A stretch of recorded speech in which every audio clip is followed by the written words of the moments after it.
थोड़ा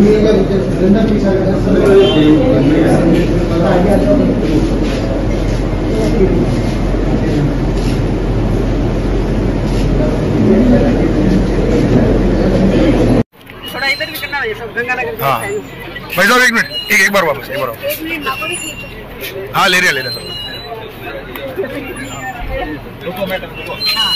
भैया। सभी मतदाताओं से मैं इतना ही आग्रह करता हूँ कि राष्ट्रहित में हम सभी अपने मत का प्रयोग करें, इसलिए आपके वोट से देश का सर्वांगीण विकास हो सकता है, भारत सशक्त हो सकता है।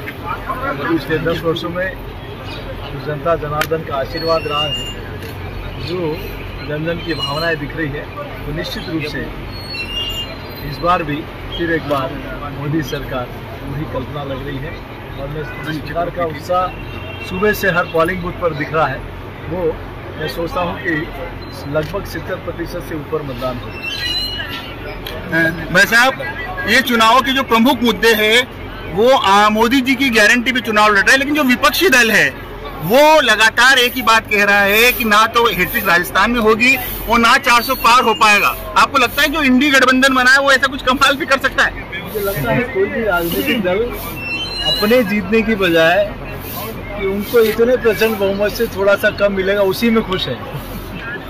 मुझे बड़ी आश्चर्य वाली बात है कि जो देश में इतने वर्षों तक जो पार्टी शासन किया, अनेक प्रदेशों में जिन्होंने सत्ता का संचालन किया, वो पार्टी आज क्षेत्रीय पार्टी के रूप में बनती जा रही है, जिनके सेनापति स्वयं अपनी सीट जिस अमेठी ने कई बार दिल्ली भेजा, वहाँ से भागकर वायनाड चले जाते हैं। तो वही चित्र राजस्थान में भी दिखता है कि कईयों को पकड़ के टिकट देना पड़ता है और कई देने के बाद भी कहते हैं मुझे चुनाव नहीं लड़ा। जिसका सेनापति ही भग जाए डर से, तो उसकी जनता उन पर कोई विश्वास नहीं करेगी। मैं सोचता हूँ कि कांग्रेस पार्टी की सोच इतनी है कि हम 400 से एक सीट कम आ जाएगी तो उसी में खुश है, तो वो अपने लिए नहीं लड़ रहे।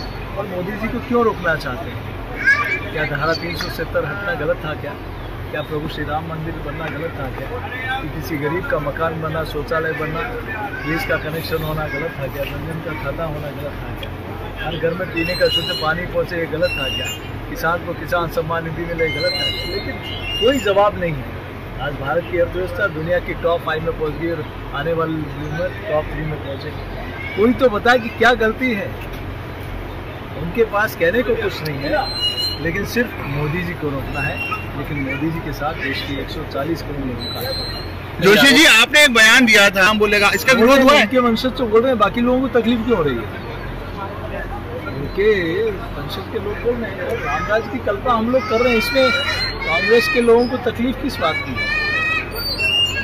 जब वो प्रधानमंत्री की कुर्सी के लिए भारत माता के टुकड़े करा दे वो ठीक है, धर्म के आधार पर करा दे वो।